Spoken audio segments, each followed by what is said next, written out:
बिस्मिल्लाहिर्रहमानिर्रहीम। अस्सलाम वालेकुम दोस्तों, आज की इस वीडियो में हम बात करेंगे कि नींद क्या है और नींद ना आने की वजह से हमें किन मसाइल का सामना करना पड़ सकता है, और इसके अलावा अगर नींद नहीं आती तो उसके लिए एक ख़ास वजीफ़ा जो हदीस शरीफ के अंदर मज़कूर है वो आपके साथ शेयर किया जाएगा। कुरान मजीद में भी अल्लाह ताला ने रात के बारे में इरशाद फरमाया कि वजअलना लैला लिबासा वजअलना नहारा माशा, कि रात को हमने लिबास बनाया और दिन को हमने माश बनाया। नाज़रीन, इंसान दिन भर अपनी माशी सरगर्मियों के अंदर मसरूफ़ रहता है और इस मसरूफियत की वजह से ज़ाहिरी बात है उसका जिस्म जो है टूट फूट का शिकार हो जाता है, थकावट का शिकार हो जाता है। जिस थकावट को ख़त्म करने के लिए और ये जो टूट फूट हुई है इसको दोबारा एक नए सिरे से नई ज़िंदगी देने के लिए हमें आराम की ज़रूरत होती है, और वो आराम रात के वक्त अल्लाह ताला हमें नींद की शक्ल में अता फरमाते हैं। नींद अल्लाह ताला की बहुत बड़ी नेमत है। इस नेमत की कदर उसको होती है जिसको नींद नहीं आती। सारी रात करवटें बदल बदल कर गुजार देते हैं और रोते भी हैं, परेशान भी होते हैं, और फिर नींद ना आने की वजह से जो दीगर बीमारियां लाहक हो जाती हैं वो एक अलग से मसला बन जाता है। दिमागी बीमारियां और इस तरह जिस्मानी बीमारियां,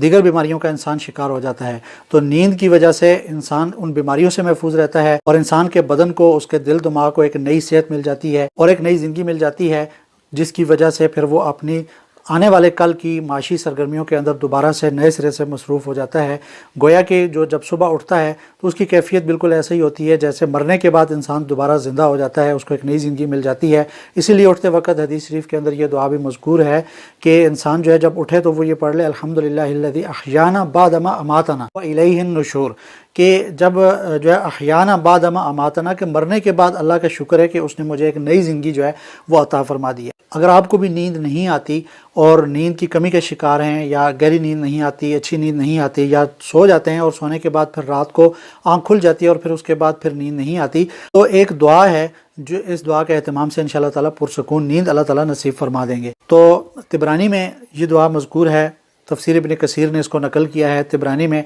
हज़रत ज़ैद बिन साबित रज़ी अल्लाह तआला अन्हु से रवायत है कि उन्होंने नबी अकरम सल्लल्लाहु अलैहि वसल्लम से शिकायत की कि या रसूलल्लाह, मेरी रातों की नींद उड़ गई है और मैं इसकी वजह से परेशान हूँ। तो नबी अलैहिस्सलातु वस्सलाम ने उनको ये दुआ सिखाई, अल्लाहुम्मा गारतिन नुजूम व हदातिल उयून व अंत हय्युन या क़य्यूम अनिम आइनी वहदी लैली। नाज़रीन, जब हज़रत ज़ैद बिन साबित रज़ी अल्लाह तआला ने इस दुआ का अहतमाम शुरू कर दिया तो इस दुआ की बरकत से अल्लाह ताला ने उनको पुरसुकून नींद अता फरमा दी और उनकी नींद की कमी की या नींद ना आने की जो बीमारी थी उस बीमारी को ख़त्म फरमा दिया। तो नाज़रीन, हमें भी अगर इस तरह का मसला हो तो हमें भी इस दुआ का एहतमाम कर लेना चाहिए। मुख्तसर सी दुआ है, ज़ुबानी भी याद की जा सकती है, देख कर भी पढ़ी जा सकती है, और इसके अलावा इसको पढ़ना कितनी बार है, इसको 1 बार या 5 बार या 3 बार या 7 बार जो है वो पढ़ लिया जाए और फिर उसके बाद सोने की कोशिश की जाए तो अल्लाह ताला पुरसुकून नींद अता फरमाएंगे।